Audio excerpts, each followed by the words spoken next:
This episode is sponsored by Custom Ink. Custom Ink brings people together with custom gear, from employees and customers to teammates and friends. At their easy-to-use website, you can create personalized custom gear, including water bottles, backpacks, polos, jackets, and so much more. And it's all backed by a 100% satisfaction guarantee. Get started today. Visit customink.com. That's customink.com. 30 seconds to What do you air. think about flowers for the show notes page? These are for the guests. Hey, I'm gonna need some more books for these mics. Anyone have the promo for the show notes? Wait, where's the Fiji water? Is this tap water? 15 seconds. Somebody get the cat. I can't drink tap Grab water. the cat. Can someone tell Joe's mom to stop vacuuming? It's not hard to find. Has anybody This seen Fiji. my hair gel? Artesian water, natural. Quiet on the set. Live in 3, 2.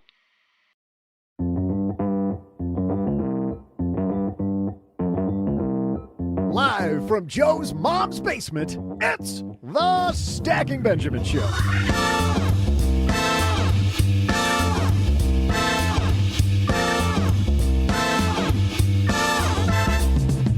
I'm Joe's mom's neighbor, Doug, and are you new with money or have a loved one who needs to learn the basics? Today, we welcome a panel talking all things money for new savers.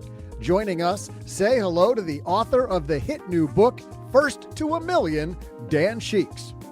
Plus, a woman who teaches people about money every day, and with her children, it's CFP Katie Brewer.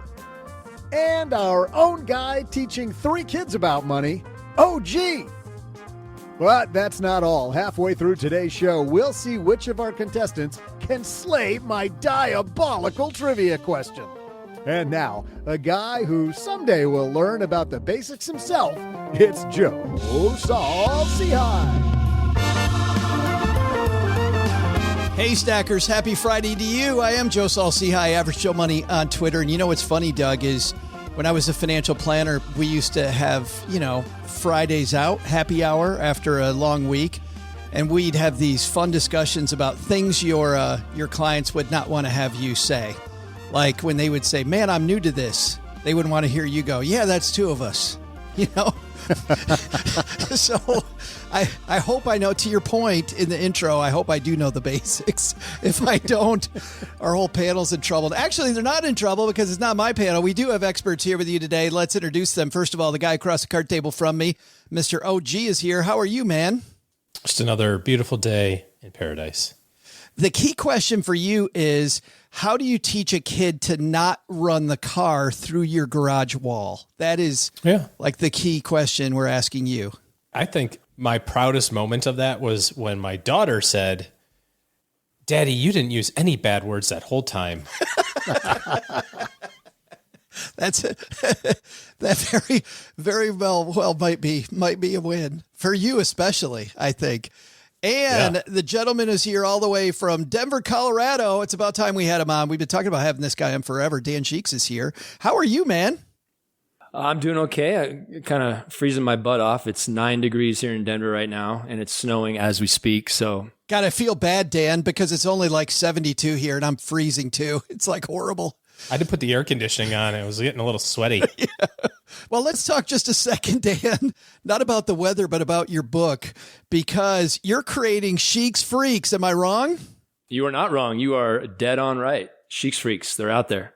And you are you're a high school, or were a high school business teacher. Tell everybody about your background and why you decided to teach kids about financial independence. Yeah, I still am. I still am a teacher. I've been a high school business teacher for 20 years, all here in Colorado. So I've been working with teenagers for a long time. It's what I do all day, every day. I love working with young people. And I've taught classes like entrepreneurship, personal finance, and marketing.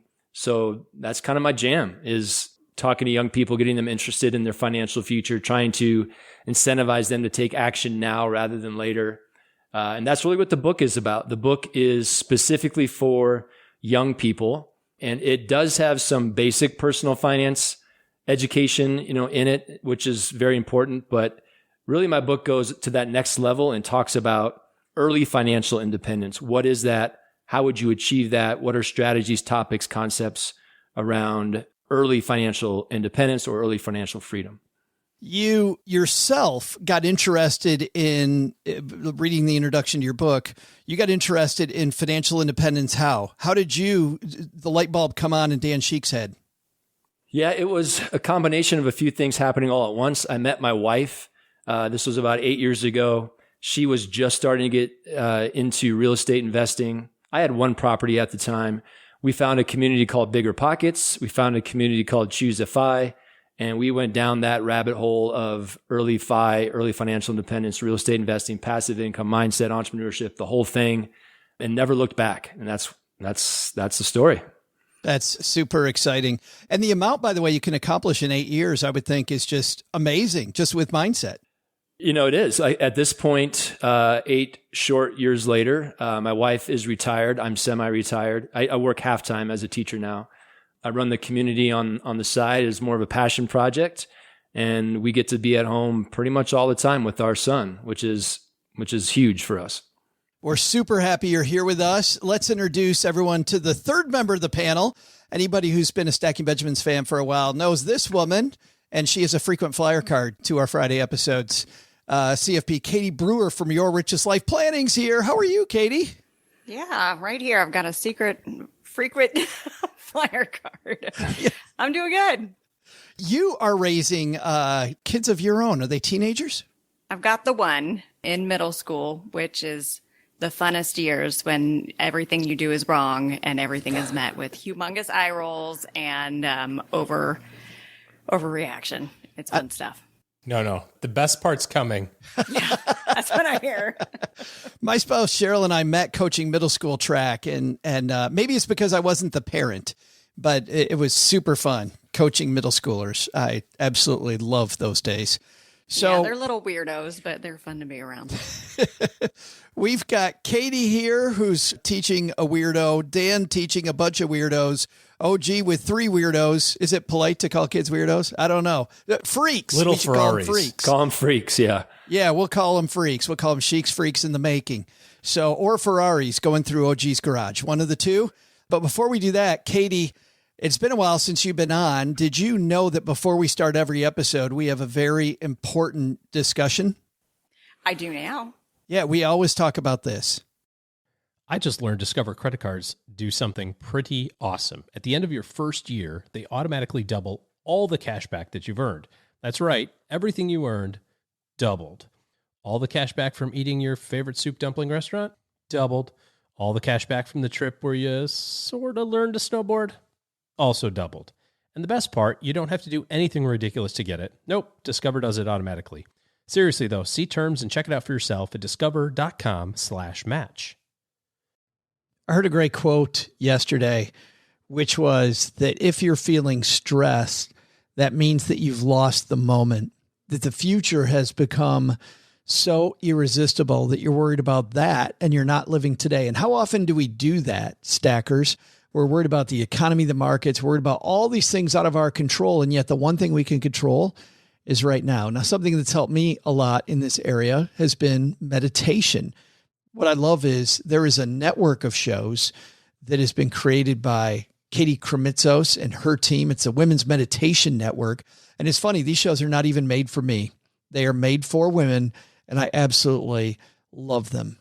The shows include Meditation for Women, which is a daily show, Sleep Meditation for Women that comes in 2 different doses, I guess. One that is 20 to 30 minutes long. Another one that's 3 hours. That's the one that I like. Morning meditation for women, daily affirmations meditation for women, sleep sounds meditation for women, anxiety meditation for anxiety. That's 3 times a week. Healing meditation for women, ambient sounds meditation, mindful meditation. There are so many different shows to choose from. So whatever you're meditating on, what your preferred way is to meditate. If you're brand new to it, lots of different choices to help you get relaxed, get back in the moment, feel that someone is there with you, of course, yourself, and being ready then to face the new challenges that every day brings.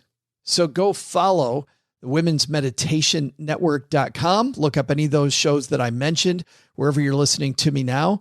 Of course, you can start listening for free today. Just search for Women's Meditation Network or any of the shows on your favorite podcast app and follow. Wasn't that important? That was. I'm so glad that you filled me in. Yes, absolutely. All right, Dan, Doug, OG, Katie, let's get going.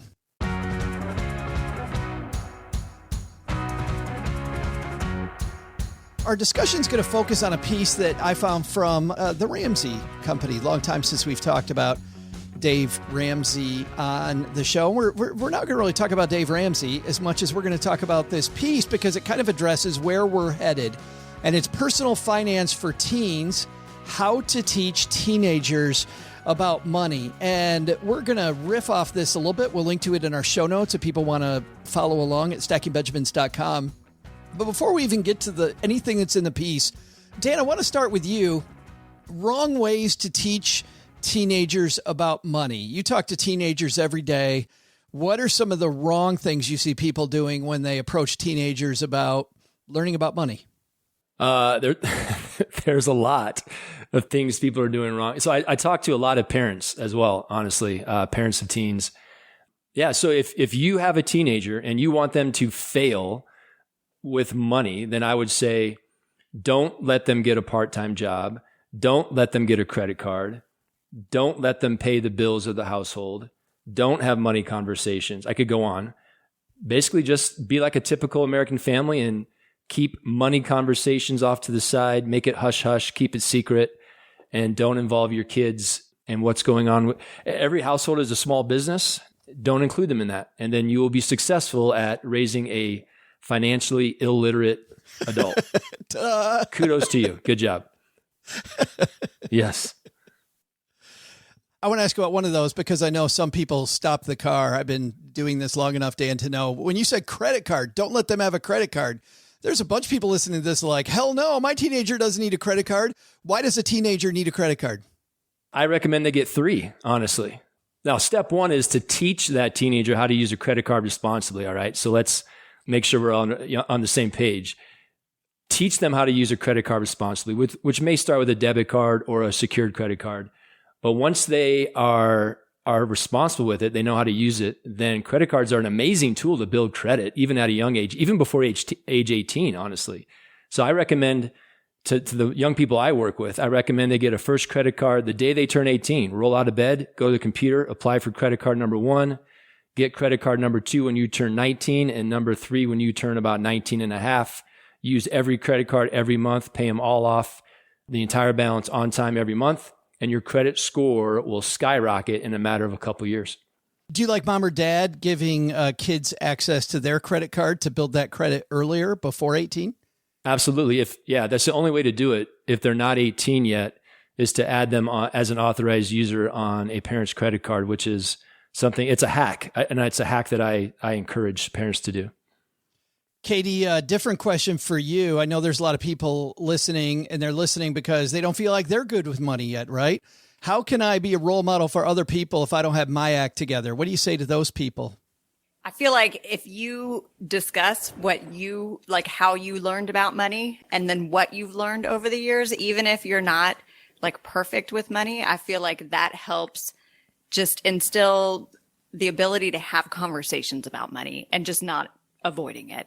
So for example, I buy way too much jewelry, like way too much. I'm frugal you and Doug, in every other area of my life. Me and Doug, man. So I order what's called the Kidder Scott all the time. And I tell my daughter, like, hey, this is my one thing that I do. I really don't spend money on anything else. So you're not going to see me walking in the door with like 3 Starbucks a day. But just so you know, this is what I spend money on and I like spending money on. Do I think that's perfect? No, not really. Because if I wanted to instill being a cheap ass in her, I would never order anything for me ever. But rather than like take that and hide it and, like instill shame in that, I'd say, here, look, this is the thing that I ordered. I ordered jewelry. I like it. It's used. So I saved a couple bucks. But, decide what's important to you and you can spend money on that. But then you've got to cut back on everything else. Oh, gee, it's interesting. You and I have been friends for a long time. And when you're taking the family on these trips in a plane, there's not a lot of families that go on vacation on a plane. Like teaching them not just about money, but about how this is not what their reality might not be this right out of college. Like, how do you have some of these experiences you have with your kids and at the same time, make sure they're grounded when it comes to money? 27 years, 9 days, and 11 minutes. But who's counting? How many friends? How much time we've been friends? Oh, he's got the counter running. He's like, but it feels longer than that. But it feels far longer. I think it's funny because obviously we have a pretty open, maybe not obviously, we have a pretty open money type conversation going on in our house all the time. And my middle kid said to me the other day, he said, Dad, I saw on YouTube that you're not supposed to buy anything unless you can pay for it 3 times in cash. And I said, okay, yeah, I can sign off on that. That sounds like a good thing. And he goes, how did you buy the house? How did you buy the plane? Oh, how did you, it kind of gave me a little bit of, a little something back. Right. And I thought that was a pretty good thing, but we have way different personalities. My daughter is 6. She doesn't quite get any of this stuff yet. She's working on it, but the boys, to Dan's point, they both are authorized users on 2 credit cards. American Express allows you to get it at 13. Apple Card will let you get it at 13. So they've got the Amex, they've got the MasterCard. It's used everywhere. They're covered. But that's largely out of need. It's like the vending machines at the kids' school take a little bit of cash, but the kids don't carry wallets anymore. They carry their phones, And so like to be able to Apple Pay to get a Coke or something like that, I think. But the other thing that we do is take the bill and go through it with them. We don't necessarily make them, pay for everything that they spend, and that sort of thing. But we do go through it with them to say, okay, so $2 3 times a day, I've noticed you must be really hungry at lunchtime. Is there something else we can do at lunchtime as opposed to eating 2 bags of chips and a Coke? Which is fine. I'm okay with it. But, let's explore how that is $30 a week and, that's $100 a month and that sort of thing. There's no nutritional discussion there. Yeah, also maybe just a skosh of that. But they're teenage boys. I think my oldest the other day ate like 2 cheeseburgers, a protein shake, 2 peanut butter sandwiches, and a bowl of ice cream for lunch or for dinner. And was like, Dad, I'm still hungry. Was there anything else? Like, there's some salad. He's like, ugh. I'll just have Girl Scout cookies. I asked for food.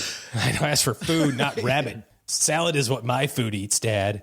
Anyways. Yeah, Dan, in that question that I asked Katie and OG about it was interesting hearing like where their 2 answers melded, which was much more around just having open conversations, right? Katie talking about buying jewelry, OG having these discussions about how we afford some of these things. Do you agree that it's much more about the discussion than about being right? Oh, yeah. Yeah. I think if you have kids at home, it absolutely starts with discussions. And there's so many different topics around money that we can discuss with our kids that are interesting. It doesn't have to be boring, like, just data-driven conversations. Like Katie's propensity to buy lots of jewelry. That is an excellent teaching moment. I teach and I write about in my book, it's okay to spend even lavishly on things you value because you should. And so Katie loves her jewelry. She values that. She spends a lot of money on jewelry. That's okay. But she's not spending money on things she doesn't. I'm a little disappointed, Katie, that I don't see a lot of jewelry on you right now. A couple earrings, I guess. Where's your tiara? Got a little bling. Where's the bling? And once again, Doug's not wearing his tiara either. So, but I've got my crunk on, my front teeth. There it is. There you go. Got my grill on. Yeah, have discussions about why do we spend money on this and not that? Or as a parent, why do you spend money on this and not that? For me, I could match Katie's example by saying I live in Colorado and I love to mountain bike. So I have a very expensive mountain bike. So if my son asked me about that, I would say, well, I spend a lot of money on that because I use it all the time and I love that hobby. But you won't see me spend a lot of money on clothes or food or jewelry, I guess. So, it's okay to spend money. You absolutely should on things you value as long as you have it.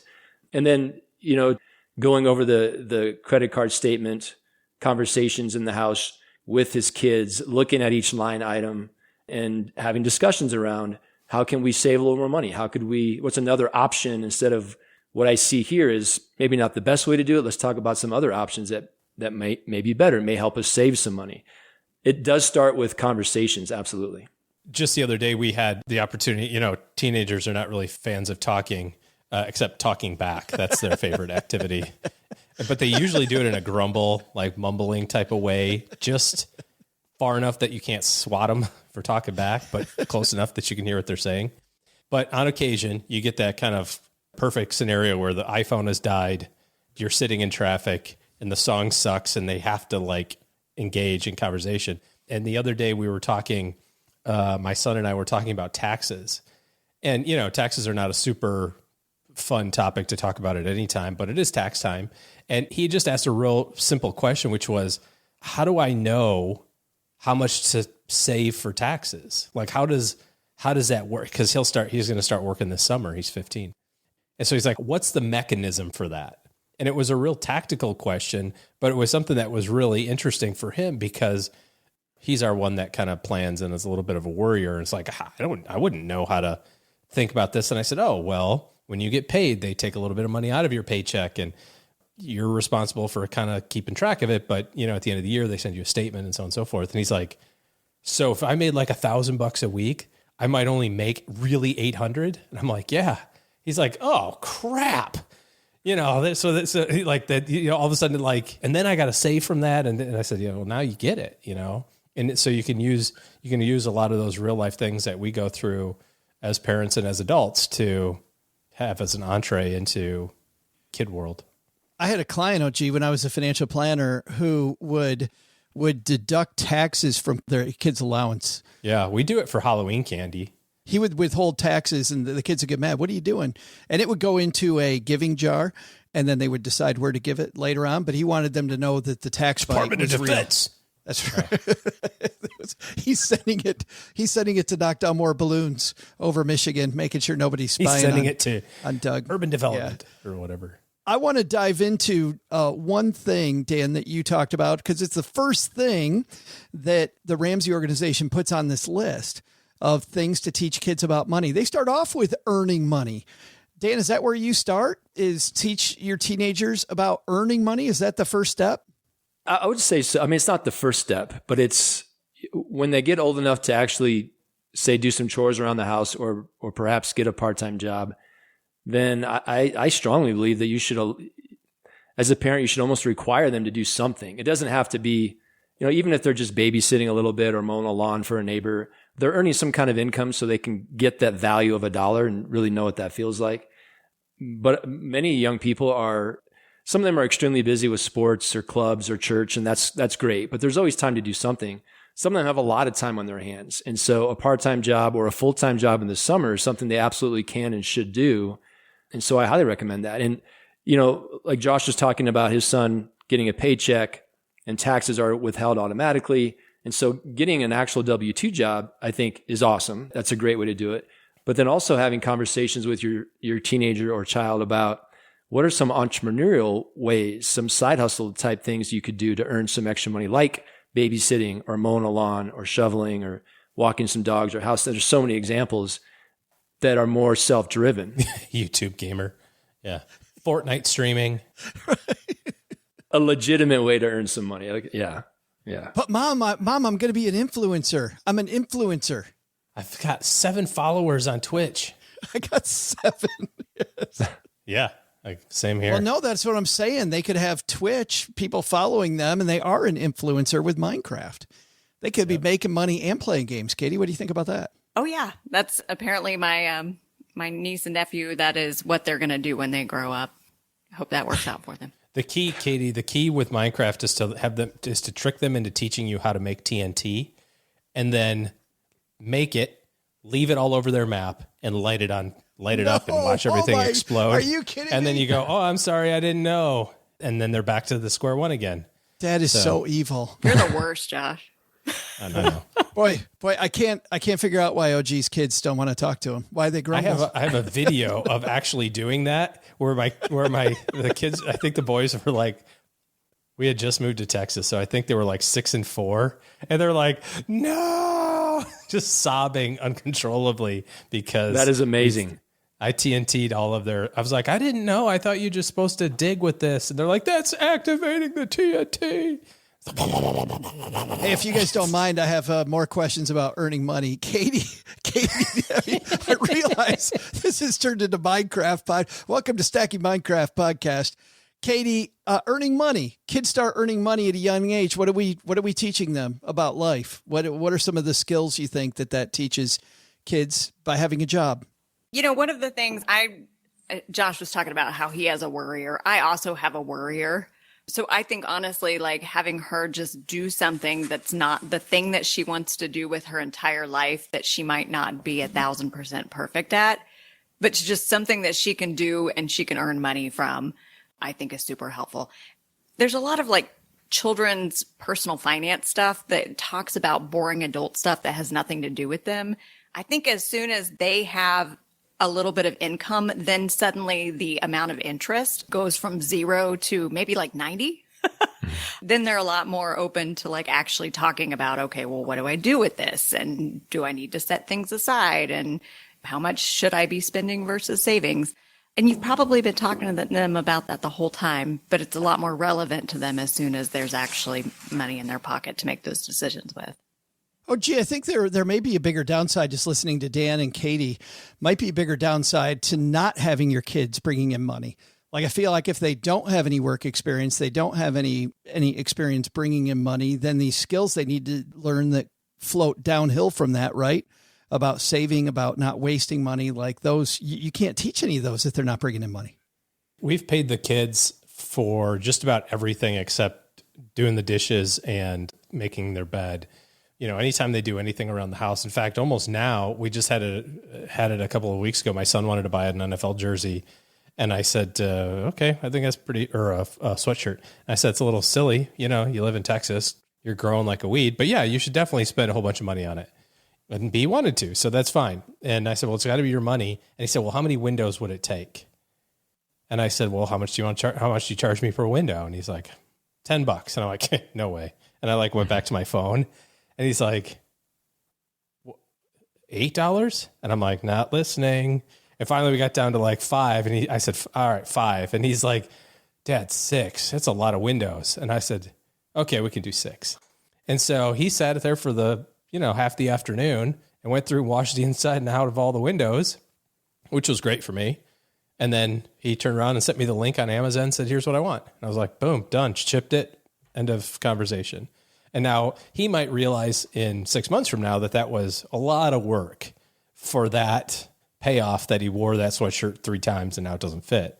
You know, that's what I was thinking. I think it's worth it putting on your Google Calendar, OG, that like put it on your Google Calendar 6 months from now. Like, was it worth it? Yeah. I'm a bigger fan just by nature of being an entrepreneur and a high quick start and things like that. I'm much more of a ready, fire, aim type of person. So I like the idea of the kids doing stuff and finding out that it didn't work. Like, it's okay with me. And that's, some people would say, having the credit card thing is really dangerous and that sort of thing. It's like, I got a limit on it. The most they can spend is a couple $100. It's not going to ruin me, and it will totally ruin them. If I took $200 out of their savings, they've got training wheels on them, right? Yeah. I mean, like blow it up with $200. Yeah. It's better for them to learn those things when they're like 15 through 25 than it is for them to not know anything. I mean, I work with a lot of younger clients, and I have some people that like never took out a loan ever, didn't have a credit card. And oh my God, it takes so much time to like undo the fact that their parents just told them never to do any of those things. Or the other side of that, that's all they know how to do is take out loans and credit cards.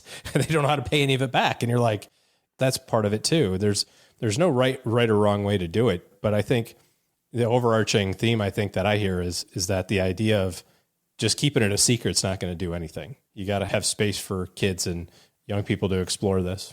I like what you're doing, Josh, and it sounds like this is what you're doing. You're allowing them to make mistakes. Yeah. And I tell parents I work with all the time, you have to allow them to make mistakes when they're in the safety of your household and when they do have those training wheels and those oversights in place. Because once they're out in the real world, if they learn from their mistakes, then it's going to cost them a lot more money and set them back even further. So let them make the mistakes while they're living with you, whether that's charging too much on a credit card, overdrawing a checking account, missing a payment, a due date, incurring some fees. Let them have all that, because we all know That's when you really learn your lesson, is when you have to pay the consequence. So let them do it now. Driving a car through the garage so wall. they don't have to have that mistake later. I think that's a great place to leave the first half of this discussion. There are 3 more areas that this Ramsey piece talks about. Next is setting up bank accounts. I want to ask you guys about that, about giving, about saving and spending. Also want to talk a little bit, Dan, about the difference between just giving people the basics and if we're really helping them toward maybe this early financial independence. Is there a different way we teach them, a different mindset we teach them? But before we get to all that, at the halfway mark of every Friday show, we have this year-long competition between our 3 regular contributors, which is OG, who's here today, Len Penzo, who's not here today. So Dan, you are playing for Team Penzo on this particular episode. And Katie, you are playing for Team Paulette Perhatch today. So, Katie, we've got some good news and actually more good news for you. Would you like good news or more good news, Katie? Man, do I just automatically win this thing? Yay! The good news is that Paulette last week made her way into a 3-way tie. And because Paula Pant was so bad the first half of the year at this trivia competition, that when Paulette took over during Paula's sabbatical, that you still get to go last. So you get to hear what everybody else guesses. And Dan, good news for you, for Team Penzo. You guys are tied for first as well at 2, but you get to go second, which means OG, as our reigning champion, has to go first. So 3-way tie. Who's going to pull ahead? Well, before we know the answer to that, we got to get a question. Doug, what's today's trivia question? Hey there, sports fans. I'm Joe's mom's neighbor, Doug, and talk about lessons. Here's a lesson that every teenager should learn. Never answer the phone when telemarketers call. I should know because I'm now the proud owner of an extended warranty on the El Camino. Great coverage, but man, is it expensive. Well, we're talking all things telephones today because it's the anniversary of the first phone call. Alexander Graham Bell called Thomas Watson on today's date in what year? I'll be back with the answer right after I see if my neighbor's refrigerator is running. Do you gotta be a certain age to know these telephone pranks? Dan, do any of your students do these telephone pranks anymore? No. Oh man. No, I mean, caller ID. Kids don't talk on the phone. What are you talking about? No, they don't. They don't. They text a random number. Is your refrigerator running? Yeah. All right. Katie's going last. Dan's going second. OG. Alexander Graham Bell called Thomas Watson with that first phone call in what year? Watson, come here. I need you. Isn't that what he said? Said something. Someone said something like, dude, did you order the pizza? Right. It's here. So iPhone in what, 06? Are you working backwards from the iPhone? Be patient. We got time. Settle, peanut gallery. Did you guys used to have the thing where you could call? We used to be able to do this. You could you hung up, you could hit the receiver a couple times and then you could dial your own number and it would ring your own phone. Yeah. No, I don't think so. We did not have this remember fancy that feature. Yeah. We were excited cool. about the second line when we got internet. So woo. Yeah. Yeah. No, it wasn't a second line. It was like some glitch or something where you could if you did it in a certain order, then you could hang up, call your own number and it would ring. And so you could ring the person downstairs if you were lucky enough to have 2 phones. We were. Is this stalling while Josh is having an assistant look up the answer to this? I have no assistant. ChatGPT is my assistant today, but he is not answering. So I think the answer is before 2006, somewhere before 1990, there were phones. 1884. 1884. Dan, you think OG's early, late? I think he's a bit early, but to piggyback, we're going to get off tangent, but to piggyback off Josh's little trick, I do remember when you could, if someone in your house was on a phone call, you could quietly pick up the other phone. Yeah. It would click, but if they didn't, you could just listen in on their conversation. Yeah. which usually wasn't really that good. But I'm going to guess. But how about the times like when I was a teenager, Dan, I'm old enough that you're sitting there having a conversation with your girlfriend, meaning nobody's saying a word. You're just listening to each other breathe, right? For 20 minutes because you're in middle school. Bragger. And then mom, I'm just impressed that you had a girlfriend, Joe. That's good. oh, hey, jeez. I'm right here, Dan. I'm right here. But you're like, Ma, hang up the phone. Ma. No. She's trying to make a call while you're talking to her. Yeah. Yes. So embarrassing. Anyway, continue. But deep down, you were relieved because now the phone call had to end, and your awkwardness was. Well, no, then shut she down. would.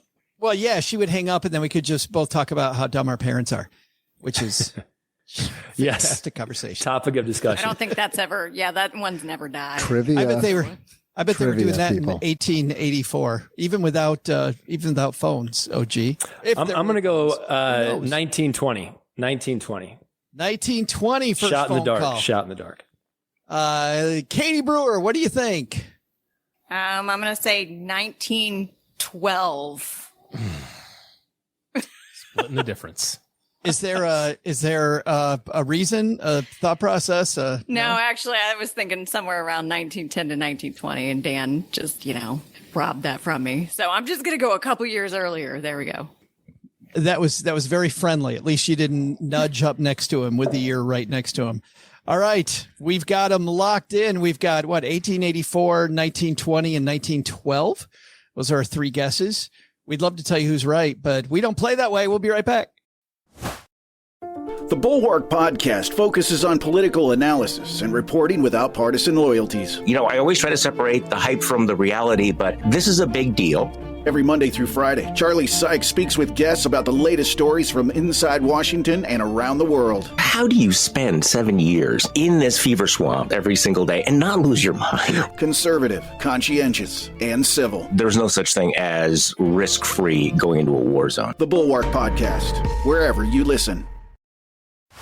Oh, gee, you kicked it off with 1884, and apparently Dan and Katie both think that it was significantly later than that. What do you think? I think it's in the 1880s. It's like 1880, 1890, somewhere in there. I don't know. Dan, you feeling pretty good? No, not at all. Katie, you at all confident with the year the first phone call happened? I have a lot of really random facts in my head, but things about phone companies and years of when phone service started are probably not. If it were about jewelry, my expertise. When about did financial Kendra planning Scott or jewelry first? Or being married to an engineer. What year was Kendall Scott Jewelry Company founded, right? Kendra, not Kendra. I don't even right. Oh, Get it right, Dan. You idiot. Jeez. Golly. Dan.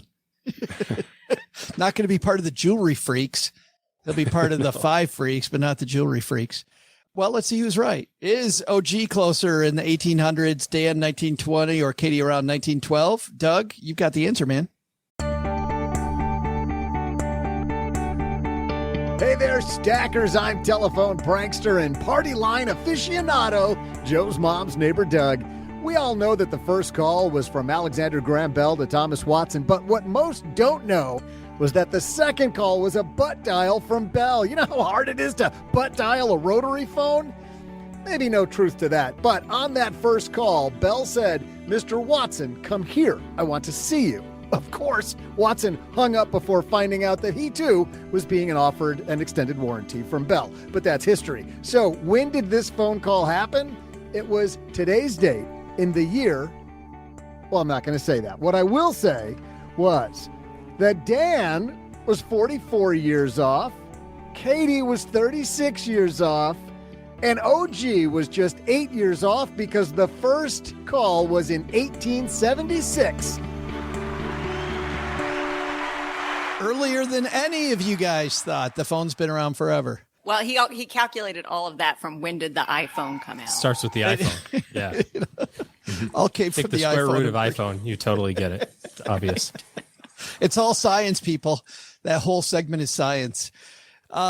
Speaking of science, the second half of the show is brought to you by Magnify Money. Dan, you know what happens when you go to stackingbenjamins.com/magnify money? I don't. Let me know. Oh, man, you're missing out, Dan, because what you'll find out is that those brick and mortar banks that a lot of people bank at, nowhere near as good as many of the online banks that are available. Higher interest rates, lower fees, tons of benefits. They're all ranked head-to-head against each other at Magnified Money. Head to stackingbenjamins.com/magnifiedmoney, and you can compare, ditch, switch, and save. Interest rates going up on high-yield savings accounts. Maybe a good time to do that. All right, second half of this party, let's start here. Setting up bank accounts, Dan, they have as number 2. They talk about it in this piece as a rite of passage, setting up a bank account. When do you think that kids should set up their first bank account? Earlier the better, honestly. Just like a credit card, a minor cannot open up a bank account by themselves, and that's a good thing. So a custodial account with a parent is the best way to do it. Go to the bank, or if it's an online bank, like you're suggesting, which I agree with, go to the website. Parent opens up the account, but adds the minor, and it is the minor's account. Only their money goes in there. I recommend, in my book, I talk to the teenagers about getting 4 bank accounts, 1 checking account, and 3 savings accounts, each with a different purpose. So yes, I'm a big fan of that piece of the article. Well, you can't leave us there. What are the 3 purposes? The savings account. So savings account number 1, emergency fund. Savings account number 2 is future investment fund. So any money that's going to go into stock market or real estate or whatever. Savings account number 3 is your fun fund, something you're saving up for, like a trip or an NFL sweatshirt or a bike, something like that. I like the fact that you separate those 3 accounts. And I'm sure the lesson here is not in setting up the account. It's about getting money into them. How do you encourage kids to save and use these accounts more? So for me, that goes back to a concept that we probably are familiar with called pay yourself first. I think that is probably the most important topic I talk about in my book, teaching our children, our teenagers about the concept of paying yourself first. So every dollar that comes into their life, a certain percentage goes into those savings accounts. First funding the emergency fund. And I believe, let's train our young people just like they would be in the adult world, 3 to 6 months of your expenses in that emergency fund. Once that's funded, then you can be putting money into the other 2 accounts for future investments and fun stuff, and getting that habit started early. Dan likes this, Katie, for teenagers, but as he's talking, you like that for adults too? 3 separate accounts?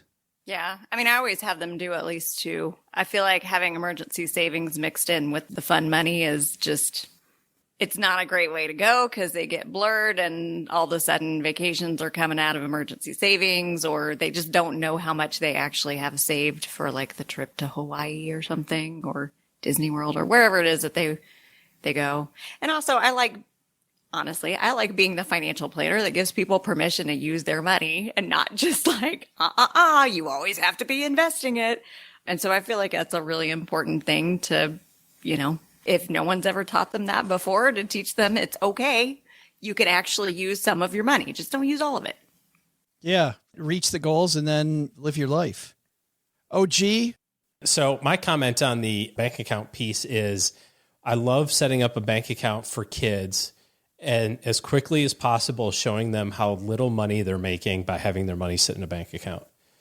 Like sitting there being like, oh, hey guys, look, get your bank statements. They came. Look at that. You made 1 penny this quarter. Ooh, good job. Nice. Now, how many years will it take at a penny per quarter for you to have more money? And they go, this is sucky.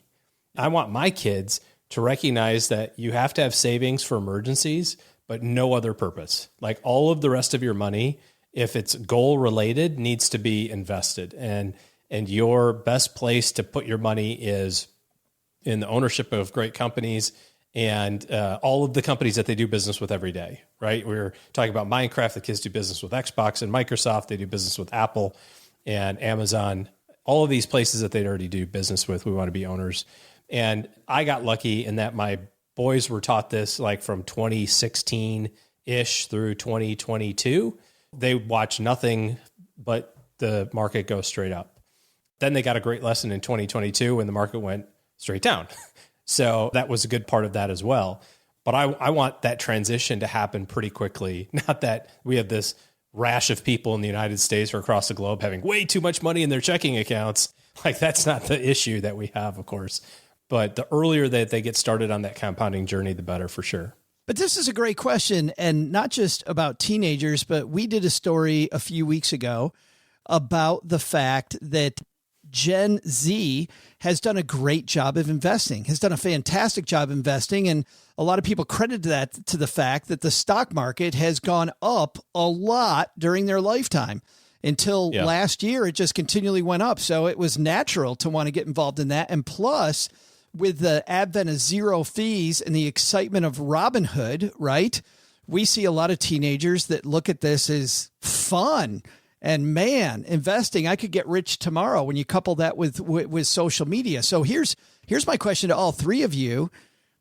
Is it better to start on the investing end with a teenager with the Robinhood approach? And let's learn a little bit about individual stocks when you're young and maybe get your butt kicked. Go ahead and do the options trades on Robinhood or whatever you're going to do and get smoked and realize that might not be the way? Or is it better to start off with index funds and the slow and steady approach, and diversification's the answer? Dan, let's start with you. That's a good one. I would agree that today's youth, so Gen Z, which is like 15 to 25, they're definitely investing more than previous generations because it's so easy to do that. And when I teach my classes, and when we start talking about investing, I always ask, how many of you currently are investing in the stock market? And it used to be only 2 or 3 in a class would, because they had to do it through their parents. And so if their parents weren't involving them, then they would not do that. But nowadays, it could be as many as 50% of my class. That's exciting. Maybe not quite that much. Yeah, but that's still They're great. investing. Well, it's exciting, but it's also their methodology about how they go about it isn't always sound. So what I teach in my class and what I teach in my community too is that when it comes time to invest, the stock market is a great place to invest money, but you need to do it in a smart way, which first of all, that means long-term. If you're going to invest in the stock market, long-term is the way to go. If you're trying to do short-term investments, buy, sell, day trading kind of stuff, data shows you're going to lose money and you're going to lose it pretty quick. So what I tell my kids, and in First 2 Million, I write about this as well, is that index fund investing, low-cost index fund investing is the proven method to invest in the stock market in the long term that's going to kick everything else's butt. So that's where you should go. Now, that said, when I talk to the young, I say, many of you are going to listen to that. You're going to understand that, but you're going to say, I don't care. I want to try it my way first. And that's okay. I did that, right? They want to go invest in Tesla or Apple or, you name the hottest company that they're thinking about.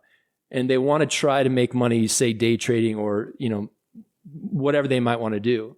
And so I say, that's okay. Just don't invest any money that you're not okay losing, and try your strategy, see how it works out for you. And it might work for a while. It might even work for 2 or 3 years, but eventually you're going to learn the lesson that isn't going to work compared to an index fund long term. So the quicker you can go from where you are now to index funds, the better. Some of you are going to listen to what I have to say and you're going to start right there because you don't need to learn your lesson. You don't have any interest in playing around.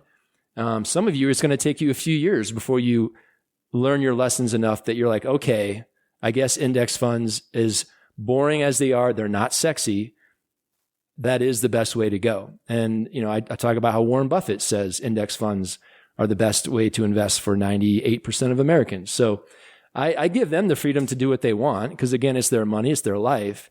But I tell them the quicker you can get from where you are now to the index fund strategy, the better. Katie, on board with that? Yeah, I always say, why not both? They can put money in the boring things because it's good to kind of build that habit. But I feel like also it gets them more involved when they can pick things that they're interested in. And sometimes just having that sparks being more interested in finances in general. So I'm like, it's just a behavioral thing. If they want to go put, a couple dollars in Tesla, can kids even afford Tesla stock? They have to split it, between 100 friends to buy a couple of shares. I don't know. But I'm like, hey, if they're going to invest in things that they're interested in, but maybe also put some stuff in the boring, tried and true things, then I feel like at least that gets them interested, which is a lot better than most people in this country are doing. OG? I'm such a big fan of just letting kids nuke themselves that I love watching the train wreck. So we started, Joe, you actually turned me onto this Stockpile, which was a company that we recommended for a really long time for, individual stock purchase. They changed their model. Not a big fan of it now. It is what it is, but it allowed you to sit with your kid and, or whomever, and buy the brands that they recognize. Kids recognize Minecraft. They don't necessarily know Microsoft, and they know Call of Duty. They don't know Activision. I'm just making that up. I don't know if even Activision's a traded company, but anyways, so they can see those things and go, oh, I do business with those entities. So we did that early on. And like I said, we just got lucky and had a lot of success, in the stock market overall. So it was pretty easy. Amazon, Apple, Tesla, Google, Facebook, Netflix, you name it. Then the market started getting volatile during COVID. And my cautious child, the older one, was like, Dad, I looked at my account, it went down a whole bunch, but it went up and then down, I'm freaking out. And I said, well, there's another way. And so we talked about that. He's like, yeah, let's do that. But Dad, I heard about this thing. It's called, you probably don't know it, Dad. It's called crypto. And I was like, oh, tell me more. I was wondering how many kids that raise their hands. Yeah. In the class. Tell me about that. And he tells me all about it. It's a new thing. And I'm like, cool. That's how much are we investing? And he's like, well, there's a company that's coming out. It's called Coinbase. They do it, and I can get it right away. It's like $300 a share. I said, how many shares you want? He had $1,200 in his account. He's like, I'm going to take 2. And I said, all right, so let's do it. I'll make sure it happens. So it IPO'd, and I texted him. I said, hey, it IPO'd at 300. It's at 270. How much do you want? He's like, 2, as many as I can get. And of course, as we know, Coinbase has gone down. By the time it got cut in half, he's like, Uncle, I'm out. I just lost more money than it takes me 3 years to earn in birthday gifts. I'm out. I get it. So I love the idea of giving them permission to do what interests them, do a little bit of both. But I'm going to try to tilt the scales in the favor of get smoked early just so that they learn the lesson with the $100 so they don't have to deal with it with the thousands. When do you bring up index funds, though, like Dan talked about? You got these 2 choices. When are you sharing that part of the equation with them? Well, as it evolved with my kids, because we were able to start with Stockpile, and then the volatility is really what did them in. And, just having that conversation about, you own this a little teeny tiny bit of this big company. That's great. But wouldn't it be better to own a little bit of all of the companies? Surely there's something that's doing well today. Yeah, restaurants suck, or hospitality, hotels are terrible during COVID, but Peloton's doing great. Oh, maybe we should have some of Peloton. Like, here's the way to do that is you own this one thing, this one line item that has, 14,000 different positions in it, and you own a little bit of everything. So that can Josh tricks them by, I am 100%. No, absolutely. First. And then he's I want them to be fooled. Yes. Yes. That's the only way you can learn is experience. So experience with losing your money. That's why we do the dad buck thing, which we've talked about before. I don't give my kids real money. My kids get fake money because I want them to have the experience of losing money, but not the real experience of losing money. I want them to misplace a fake $10. Like all of a sudden it's mine. Huh? Tough crap. Oh, you left it out. Yeah. You left it out. You didn't take care of your stuff. There's so many things on here. I'd like to talk about saving and spending, how to teach budget to teenagers, things teens waste money on. There's a whole long list there. We got to have you guys back to dive into all those. Is endless there. I know, right? The one thing I do want to talk about, though, this idea of giving, and just very briefly, Dan, obviously, when it comes to financial independence, I mean, especially if you want early financial independence, there's a lot of filling those coffers quickly. But where does giving fit into your plan of teaching teenagers about money? I mean, it's part of it. When we when we practice making a budget in class, giving will be a line item in the template that I email out to them. But as a teacher, I kind of stand off on that a little bit. I think giving is very much a household topic and a family orientation type thing. So I don't preach that students should be donating X amount of their money to a charity or giving it away in some way, shape, or form. I mention it, but I kind of stop there, and I leave that up to the parents and the households to make those decisions. But I think it's important. Yeah, but more of a parenting role. Yes. Yeah. Katie, at your house, where does giving fit in? I'm going to be honest. I kind of think of giving as you can give money, you can give time, you can give expertise. So there's not just one way of giving. And we talk about that frequently at my house. You know, I've got some charitable organizations that I'm pretty passionate in. And honestly, I do give my time and my expertise and my money to those charitable organizations. And so we have discussions about that. But also I don't know, I'm not a huge fan of like, this is the rule. You must always give X% to whatever. You know, as I mentioned, I work with people usually in their 20s, 30s, and 40s. And sometimes they come in and they tell me the rule is I give X amount. And I go, okay, great. I'm not going to ask you about that again. I'm not going to bug you to like reduce that. That's a non-negotiable. Category. It's a non-negotiable for them. And I respect that. But at the same time, I don't have clients come in and I say, I noticed that you don't have a giving category on there. Tisk, you know. Because for a lot of people, that's different. And I feel like, you know, I can give time. One of the organizations I like a whole lot is Junior Achievement, which didn't get mentioned in here, but they do a lot of teaching kids about money, honestly. And I love going and like spending a day doing that because that's something where I can spend a whole day. There's usually like 100 to 150 kids involved because it's, you know, at a middle school or at a high school. And then I just gave of my expertise and my time. And I didn't necessarily also need to go write a check for $100. I kind of gave them their money's worth. I had a ton of fun teaching Junior Achievement. It was so fun. Such a good time. I think their curriculum is really cool. They give them debit cards. They let them play, spend. And I think it's just very, it involves the kids where they are. OG, giving for you? Yeah, I like what both Katie and Dan have said here. The family, I think, is more important to have that conversation.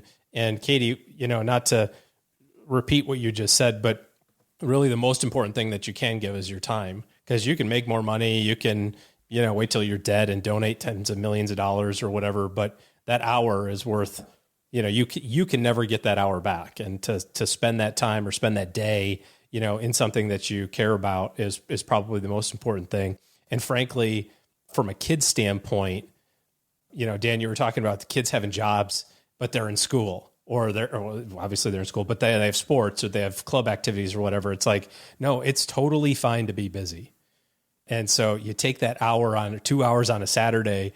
My son and my wife are involved in YMSL, which is a service organization for moms and their sons. And it's like, sometimes like dragging him, you know, it's like, dude, you got it. Let's go. He's like, but I've got so much to do. It's like, I understand. But this time is more important than all these other things. And helping kids understand that the time piece is the hardest thing and the most important thing to recognize is probably more than, you know, whether or not they give $5 to a charitable organization that they care about. So you're going to have every college alumni association sending you hate mail after this, Joe.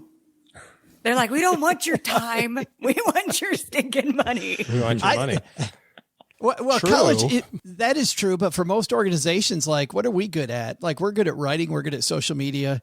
We're good at financial planning. Like, imagine I could give a couple $100 or I could teach them how to get the word out better about their organization, which is what, you know, I do locally. Yeah. I give some money, but I give a lot of time. And Chris Field was on the show recently. We did the Rewind episode with him just recently, talking about, for a lot of people, giving your expertise way better than just giving a little bit of money. So I agree with that. But you're right. The college just wants my cash, Katie. That's what MSU's never called me. They don't want your stinking time. Yeah, Michigan State University's never called me asking for me to go play football for them, which I'm still waiting because I'm available. But yeah, your eligibility's burned up, bro. I just have one more question, Dan, and it's for you, and it's specifically about your book. What's the difference in the basics that we talked about today and turning somebody into a freak? If somebody as a teenager is going to be a freak and go beyond the basics today, what's the difference there? That's a good question. So first of all, let's just call this what it is. My book is a book about money written for teenagers. And you can give that to 100 teenagers. How many of them are actually going to read the book? Probably 5 or 10 at the most. So knowing that when I wrote the book. I mean, I think parents can incentivize kids. Like if Josh said to his son, hey, if you read this book, I'll pay you $100, and it'd probably be a good investment. Be a good book. $100, he pays no more than $6. We got $6 a chapter, maybe. Come on now. Well, there's 30 chapters, so you just. Oh, there it is. It's even better. Crap. So the type of teenager that would read my book is someone who's very motivated. They're exceptional. They're very different in that they do want to learn about their financial future now, even though they're young. So they're freakish. They're different, right? That's where the theme comes from. And so the book does talk about basic personal finance, a lot of the stuff we chatted about today, but it goes into that higher, I call it like AP level personal finance stuff around early financial freedom. So I talk about what are the other options that you could put yourself, other pathways you can put yourself on other than the 9 to 5 till you're 65 grind. What are ways you could reach that point of, quote unquote retirement, otherwise known as financial freedom? How can you get there well before age 65? Things like entrepreneurial mindset, frugality, side hustles, passive income, real estate investing, house hacking, all these different things that are talked about in the communities that we know and love, but are very, very rarely talked about in regular conversations that normal people have. So if a young person is motivated to go on that path, and it's pretty easy to get them interested in something about that idea of being able to maybe even retire before their parents, then this is the book that they should read. I think that's a great place to leave it. By the way, Dan, we'll link to your book on our show notes page at stackingbenjamins.com, but available everywhere, I'm assuming. Yes, everywhere. First to $1 million. We just heard a little bit about what Dan's doing. OG, what do you got coming up this weekend, man? Spring break, bruh. Gonna go shred some, I don't know. Money? We're going skiing. Yeah. Well, also, I'm shredding money. Absolutely. 100%.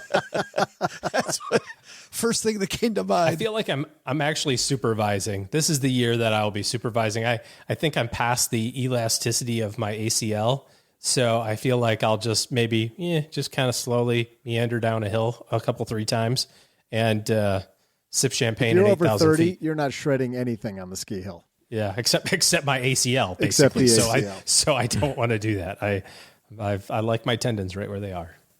Katie, thanks for hanging out with us again. Great seeing you. What's going on at Your Richest Life Planning? Well, we've got the blog still going on.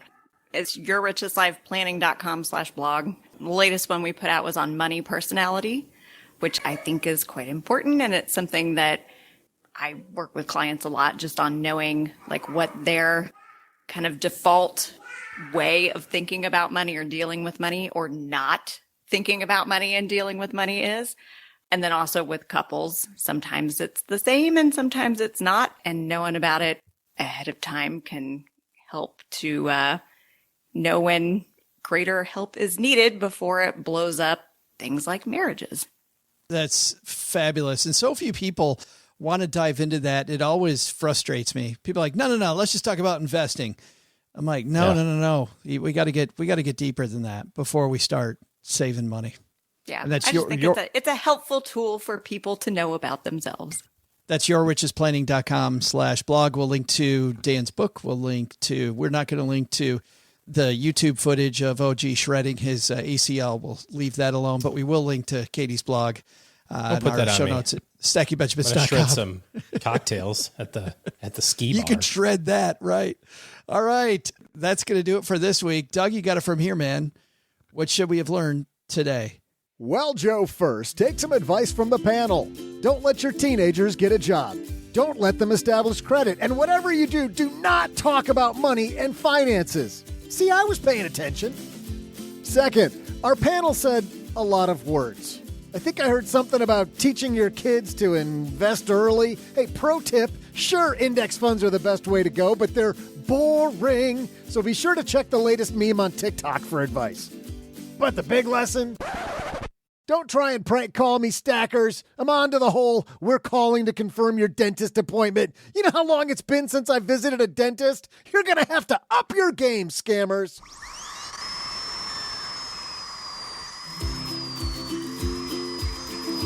Thanks to Dan Sheeks for joining us today. You'll find Dan's book, First to a Million, A Teenager's Guide to Achieving Early Financial Independence, wherever books are sold.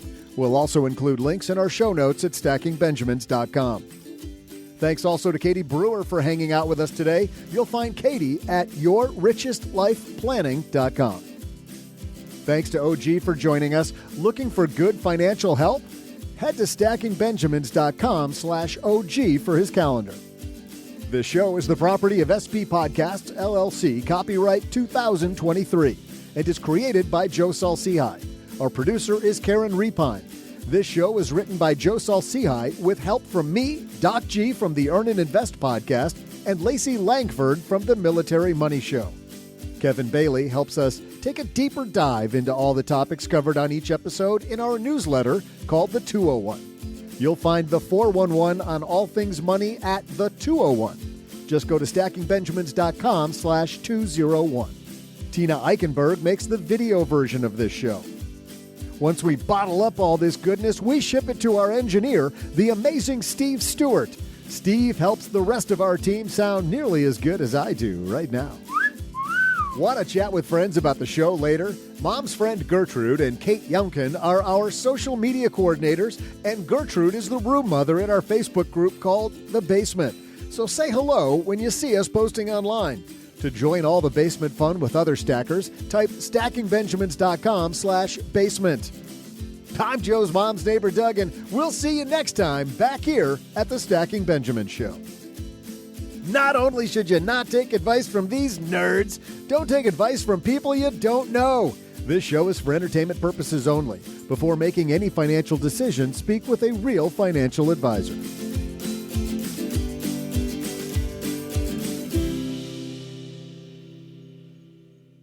We're all juggling life, a career, and trying to build a little bit of wealth. The Brown Ambition podcast with host Mandy and Tiffany the Budgetnista can help. Brandy and I are the same age. So she came out, she really popularized natural hair via braids. And so all of us had braids. It's written into dress codes in like schools and even some workplaces where braids, locks are not considered appropriate. It needs to be like written into the law. You cannot discriminate against us for our hair. Brown Ambition. Wherever you listen.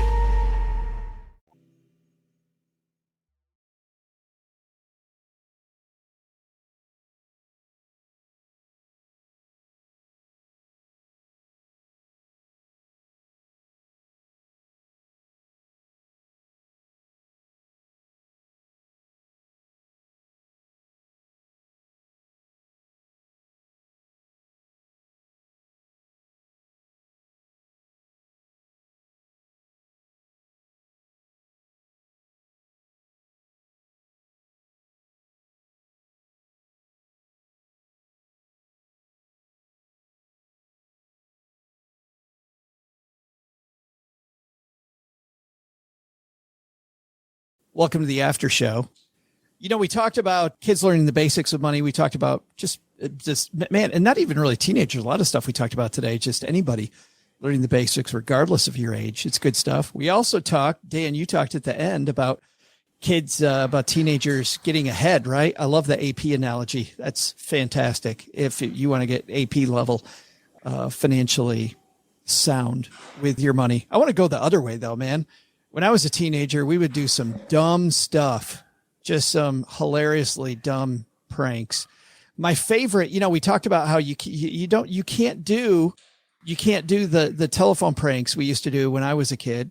But my favorite one, we didn't mention, maybe you could, OG, do this one.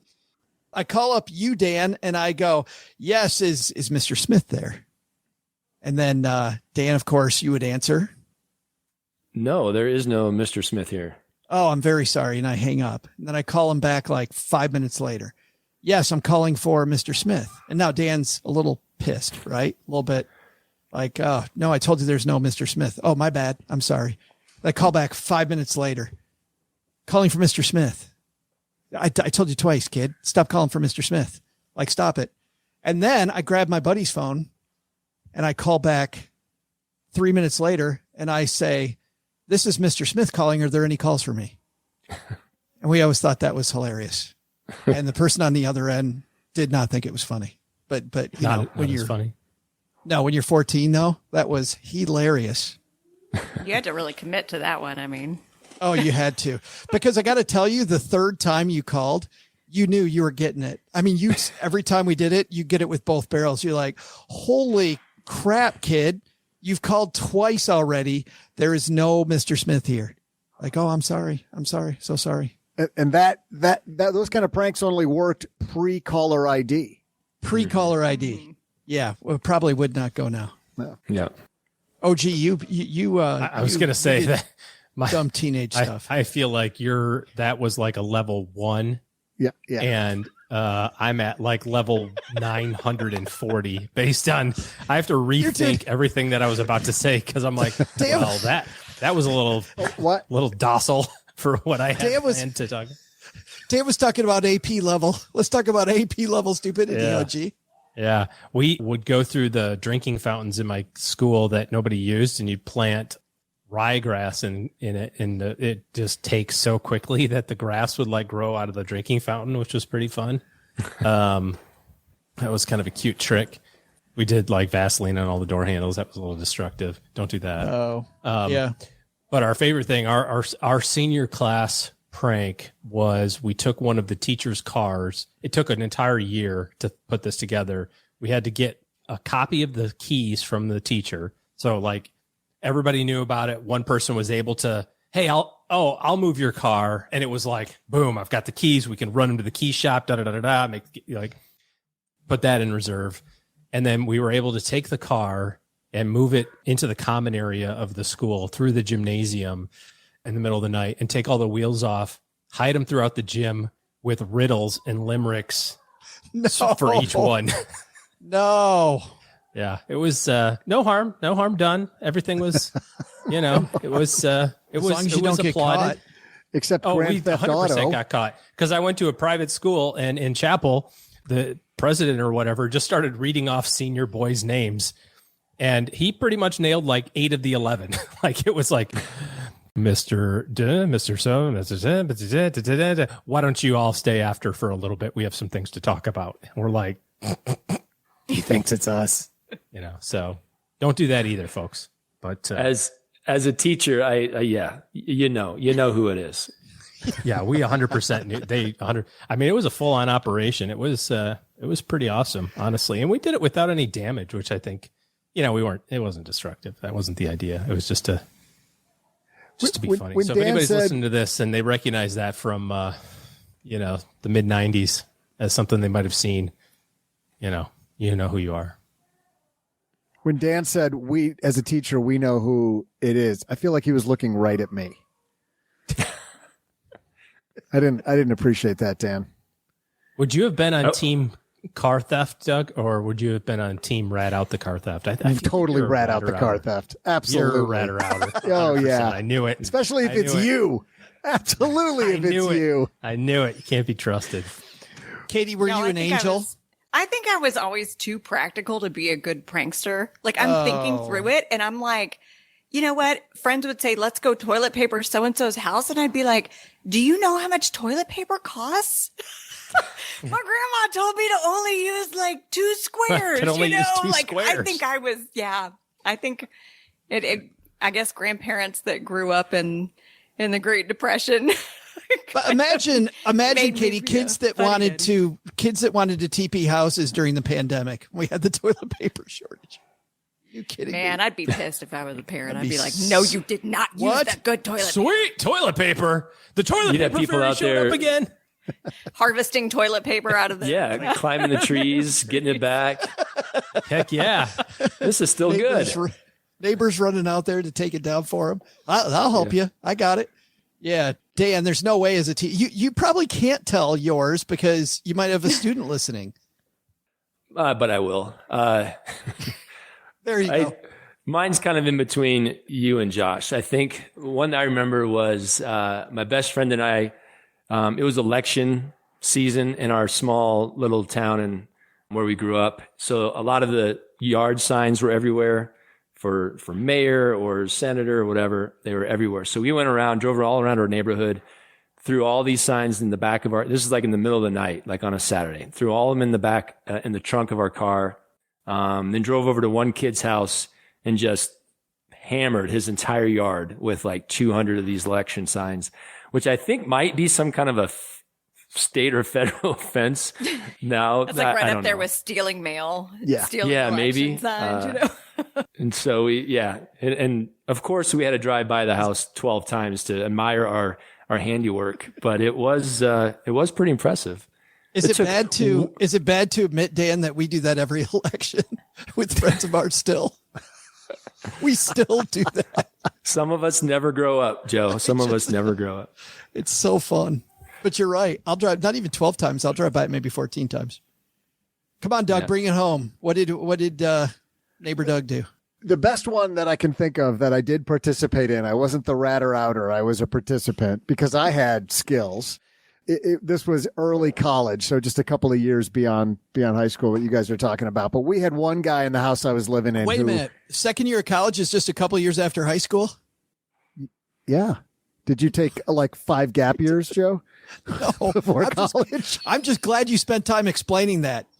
Second year of college, which is just a couple of years after high school. Just a little bit after when you guys were being hooligans. The progression down. So we had a kid who was just barely staying in school, and he realized, oh man, I got to buckle down or I'm about to flunk out. So he spent weeks and weeks and weeks, stopped drinking, stopped partying of any kind. And he was studying, to his credit, he was studying his ass off.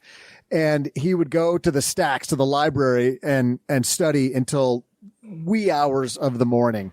And he was pretty burned out, and we knew that he had very little mental faculties left. So he thought, he's vulnerable. Let's go after him. So the guy who can't even afford a prank against him. So we'd been doing a bunch of work in the house, like fixing up the house we were living in. So we had some materials around, and I'd done some drywalling myself. So we decided we were going to make his room disappear. So he came home from the stacks one night, and he went to go into his room, and his door just disappeared. We had drywalled over his door, mudded it, taped it, painted it, hung a picture over it, put a trash can there, and we all stood and hid and just watched him, completely baffled on how. Then he went up a flight of stairs, thought he was on the wrong floor, came back down. We've got pictures of him just like gently grazing his hand over the wall, like there was a door here when I left. And I just thought that was hilarious, and nobody got hurt. And we left the door open behind the drywall. So once we all had a good laugh about it, he crashed through like the Kool-Aid man and fell asleep at 2 a.m. That's a lot of work, man. It was a lot of work, but God, it was worth it. It was so worth it. I love that prank.